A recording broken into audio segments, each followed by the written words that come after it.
very new topic that is from the chapter solid state. अगर मेरे को अच्छे से एक्सप्लेन करना है तो उससे थोड़ी पहले आपको कुछ बताना तो पड़ेगा, राइट? तो देखो, सबसे पहली बात क्या होती है, आप सॉलिड स्टेट में क्या पढ़ते हो, लगभग क्यूब को इतने सारे डायग्राम आप बनाते हो, राइट? अब वो डायग्राम से रिलेटेड बातें पहले आप कुछ ऐसे जानो। जब हम क्यूब की बात करते हैं तो जब भी आप किसी क्यूब को ऑब्जर्व करते हो, जैसे मैंने अपने पीछे क्यूब ही बना रखे हैं, बट ये एक तरीके के यूनिट सेल्स हैं जो कि मैं आपको थोड़ी देर में बताने वाली हूँ कि क्या क्या है। तो प्लीज ध्यान से सुनना, सब कुछ क्लियर हो जाएगा। मेन टॉपिक आता है ये। देखो, सबसे पहली बात क्या होती है, जब भी आप क्यूब को ऑब्जर्व करते हो, क्यूब क्या होता है? Cube is nothing but it is also shape, right? देखो, जैसे अगर मैं बात करूं एज लेंथ के बारे में, क्या होता है एज लेंथ? मतलब इनकी लेंथ, ब्रेथ, हाइट, राइट? नहीं, क्यूब के अंदर जो लेंथ, ब्रेथ, हाइट है वो तीनों की तीनों आपस में बराबर होती है।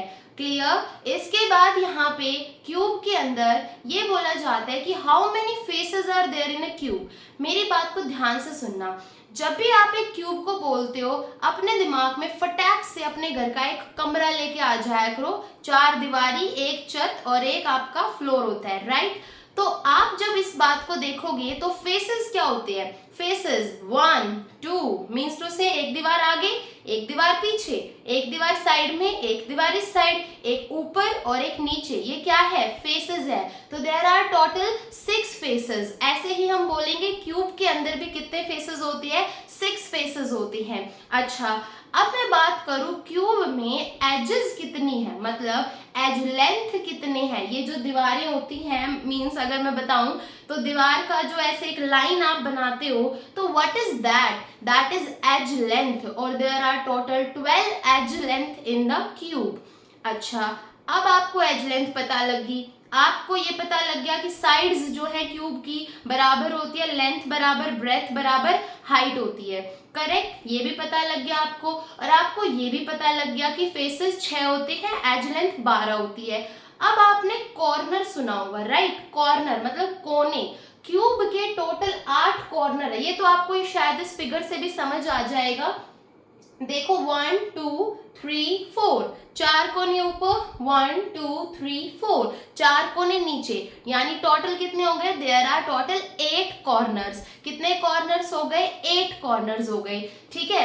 इसके बाद यहाँ पे आती है वॉल्यूम, कि भाई जब आप क्यूब की वॉल्यूम की बात करते हो तो वो क्या होती है ना? तो सिंपली आपको पता है क्यूब में लेंथ, ब्रेथ, हाइट तीनों बराबर होती है। इसका मतलब लेंथ, ब्रेथ, हाइट को अगर मैं ए मान लूं तो ए क्यूब ही क्या है? वॉल्यूम है। ए क्यूब ही क्या है? वॉल्यूम है। Volume clear, edge length clear, faces clear और कॉर्नर्स क्लियर। अब पता है क्या होता है, क्यूब में आपको 2 चीजें ध्यान रखनी होती है। एक होता है फेस डायगोनल, एक होता है बॉडी डायगोनल। बॉडी डायगोनल तो बेसिकली क्या होता है, आप पढ़ते हो कि 2 एटम के बीच में क्यूब में लार्जेस्ट जो डिस्टेंस होता है that is body diagonal. Clear? तो अब अगर आप जब भी फेस डायगोनल निकालते हो या बॉडी डायगोनल निकालते हो तो क्या होता है? फेस डायगोनल क्या होता है? देखो, लाइक मैं सपोज करो मैं अपने एक फ्लोर को पकड़ लेती हूँ या आप रूफ पकड़ लो। आप क्या देखोगे, जब भी आप जैसे या सिंपली सपोज करो आप जब भी अपनी नोटबुक पे एक रेक्टेंगल या स्क्वायर बनाते हो तो जब भी टीचर कहते हैं डायगोनल ड्रॉ करो तो मैक्सिमम कितने डायगोनल ड्रॉ कर पाते हो? 2 डायगोनल, है ना? एक आप अपने मान लो एक इस कोने से ऐसे क्रॉस बनाते हैं ना, हम रेक्टेंगल के अंदर ऐसे करके क्रॉस बनाते हैं, वो क्या है? डायगोनल है। ऐसे ही टोटल क्यूब के अंदर 6 फेस है। अगर एक फेस में 2 डायगोनल बनेंगे तो 6 फेस में कितने डायगोनल बनते हैं? टोटल 12। 12 क्या है? Face diagonal. But face diagonal को हम निकालते कैसे हैं? It was √2a। अब मैं वो नहीं बताऊंगी कैसे निकालना है, क्यों? क्योंकि आई एम ऑल्सो स्टूडेंट, तो जैसे आपको सिखाया जाता है बिल्कुल वैसे ही मेरे को सिखाया गया है। तो √2a आप बोलोगे कि फेस डायगोनल की वैल्यू है। अगर बॉडी डायगोनल की वैल्यू बताऊं तो बॉडी डायगोनल क्या होता है? रूफ के एक कोने को फ्लोर के एक कोने से मिला दूं तो that is non edge body diagonal, और बॉडी डायगोनल की वैल्यू कितनी होती है? √3a होती है। और अगर टोटल बॉडी डायगोनल की बात करूं कितने होते हैं, वो आप मेरे को कमेंट बॉक्स में बताना कितने होते हैं, ठीक है? मेरे को भी नहीं पता, ऐसे सपोज कर लेना, आप मेरे को बता देना। अच्छा, अब मेरे को ये बताओ कि आपने ये सीख लिया कि क्यूब की क्या क्या टोटल जानकारी है। अब आपको स्पेस लेटिस और क्रिस्टल लेटिस की जानकारी जरूर मिलेगी, है ना? नहीं है तो मुझसे ले लेना। जो स्पेस लेटिस होता है वो एक्चुअल में क्या होता है, समझना इस बात को। जैसे कि हमारे सर्वेश सर ने बताया, मैं वैसे बताती हूँ। होता क्या है, मान लीजिए एक रूम है, आपने उस रूम में कुछ स्पेस खाली करवाया है कि इस रूम में कोई बैठेगा, मतलब बच्चे बैठेंगे। वो जो स्पेस खाली हो गया है वो क्या है, स्पेस लेटिस है। और जैसे ही उसमें आके बच्चे बैठ गए, मीन्स टू से उन जगहों पे मैंने एटम को बिठा दिया, वो क्रिस्टल लेटिस है। कोई बात नहीं, स्पेस लेटिस क्रिस्टल लेटिस में कन्वर्ट हो जाता है। आप इतना ध्यान रख लें कि स्पेस लेटिस क्या है, क्रिस्टल लेटिस क्या है। अब आप मेरी बात को सुने। ब्रेविस लेटिस नाम की भी आपने एक चीज सुनी होगी कि 14 ब्रेविस लेटिस होते हैं हमारे पास, होते हैं ना 14 ब्रेविस लेटिस। मैं अलग से एक वीडियो में निकाल दूंगी जिसमें मैं आपको अच्छे से याद करना बताऊंगी कि जो आपका ये आप टोटल क्रिस्टल लेटिस पढ़ते हो, कितने होते हैं टोटल क्रिस्टल लेटिस, 7 होते हैं। कि क्या क्या होते हैं, क्रिट होमेट से सर ने याद करवाया था, क्रिट होमेट, CRTHOMT, क्रिट होमेट। सी मतलब होता है क्यूबिक क्रिस्टल, क्रिट यानी आर होता है आपका रोम्बोहेड्रल। रोम्बोहेड्रल को ट्राइगोनल भी बोलते हैं, एक बार पेपर में पूछा भी जा चुका है PYQs में, ट्राइंगल को ट्राइगोनल को लेके। आप चाहो तो वो याद रखो, मतलब नहीं तो ठीक है, कोई बात नहीं, काम चल जाएगा, बस दिमाग में रहना चाहिए कि ट्राइगोनल ही रोम्बोहेड्रल को ही बोलते हैं। तो CRT क्रिट होमेट, HOMT होमेट।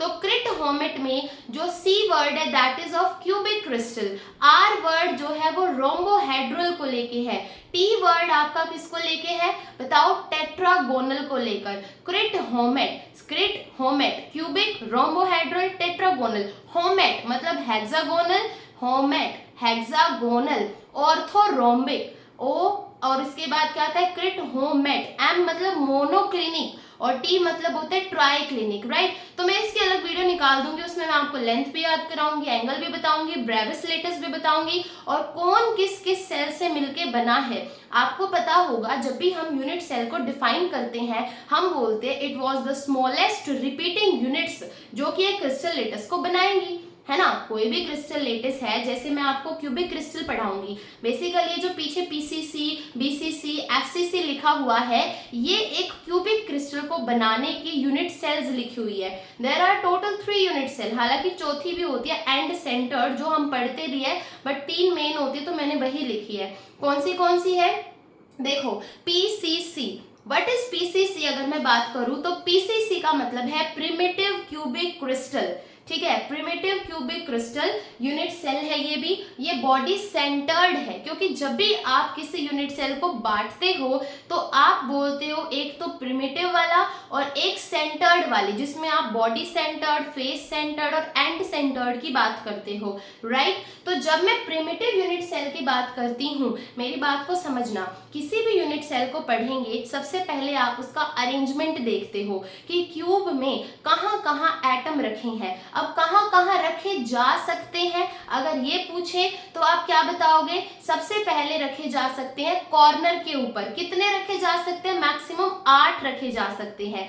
इसके बाद आप रख सकते हो फेसेस पे, कितने, 6 रख सकते हो। फिर आती है आपकी एज लेंथ पे, एज लेंथ पे कितने रख सकते हैं, 12 रख सकते हैं। और अगर मैं पूछूं कॉर्नर हो गया, फेस हो गया, एज लेंथ हो गया, और क्या रह गया, हालांकि बॉडी डायगोनल, फेस डायगोनल पे भी रख लेते हैं, बट कोई नहीं, आगे बताती हूँ। अब देखो जैसे कि PCC है, सबसे पहले अगर PCC को पढ़ूंगी तो सबसे पहले क्या पढ़ते हैं हम, अरेंजमेंट पढ़ते हैं कि भाई अरेंजमेंट मतलब कहाँ कहाँ एटम रखे हैं और वो एटम किसको टच कर रहा है।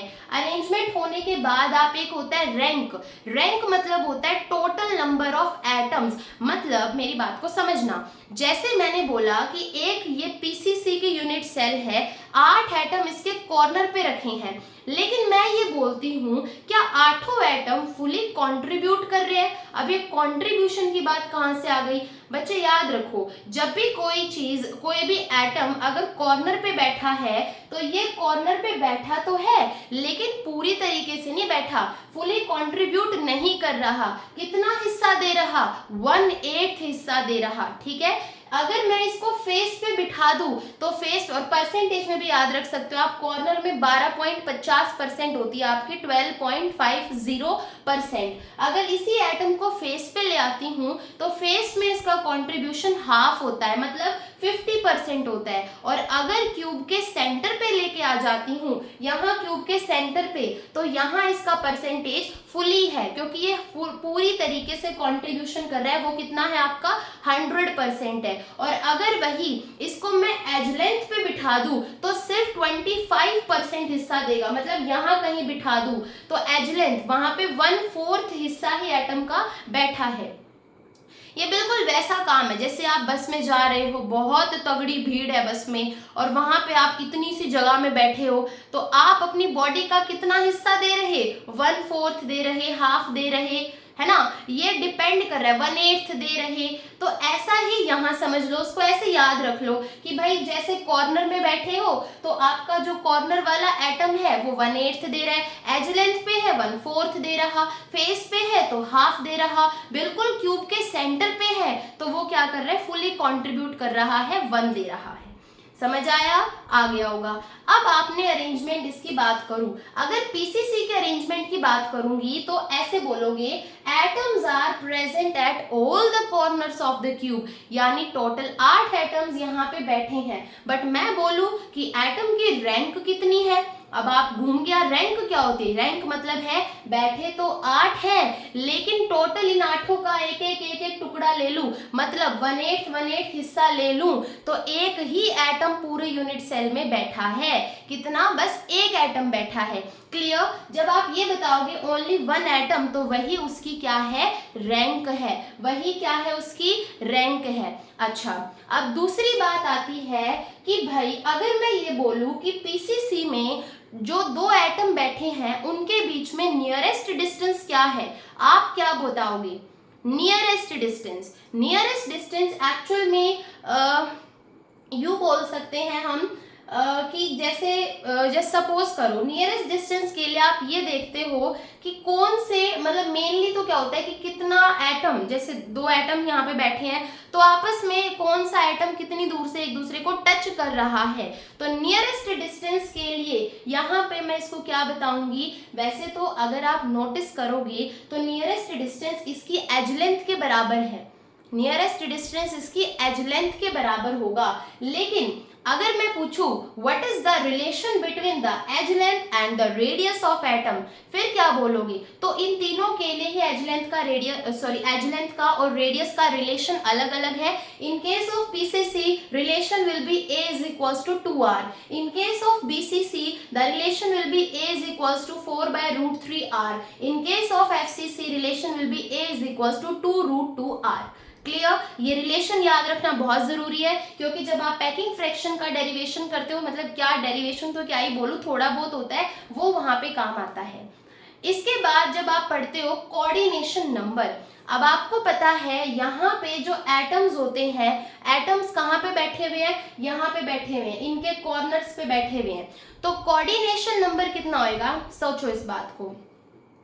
अगर मैं बोलूं एटम्स कॉर्नर पे हैं तो coordination number will be 6, coordination number will be 6। ऐसे ही अब मैं बोलती हूं कि अच्छा अरेंजमेंट आ गई, पैकिंग फ्रैक्शन कितना होगा, what is the packing fraction of PCC.